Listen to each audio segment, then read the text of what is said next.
யார் மாதிரியான பண்ணலாம், என்ன மாதிரியே பண்ணலாம்ல, சொல்லணும்ல. இப்போ என்னன்னா கைஸ் அட்டென்ஷன், கைஸ் ரெஸ்பான்ஸ் இல்லைன்னா மிமிக்ரி எல்லாம் பண்ண முடியாது. இப்போ கமலஹாசன் வந்து ஒரு டீமோட மேனேஜர், ஓகேவா?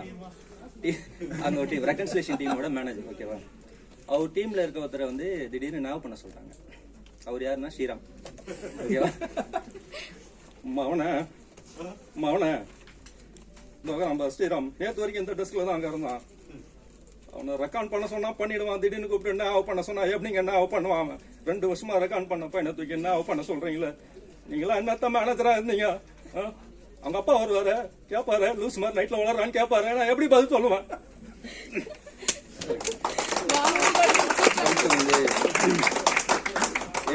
எம்ஜிஆர் வந்து பொங்கல் திருவிழால மாடு எடுக்க சொல்றாங்க, ஓகேவா? திடீர்னு கூப்பிட்டு மாடு எடுக்க சொல்றாங்க.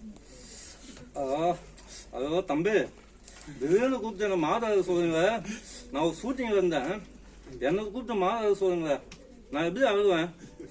நான் மாடு எடுக்கலாம் தான் போனேன், கிட்ட போயிட்டேன், அது கொம்ப கூட பூசிட்டேன், ஆனாலும் என்னால ஆக முடியாது. ஏன் தெரியுமா? அது அம்மான்னு சொல்லிச்சே, அம்மான்னு சொன்னா எப்படி நான் கையை வச்சு அழுவேன்? அம்மாவை அழுக முடியுமா? அடுத்து வந்து ஜனகராஜ் வந்து லவ் ஃபெயிலியர் ஆயிடுச்சு. அது வந்து நம்ம வாலி படத்துல வர அஜித் மாதிரி வச்சுங்களேன்.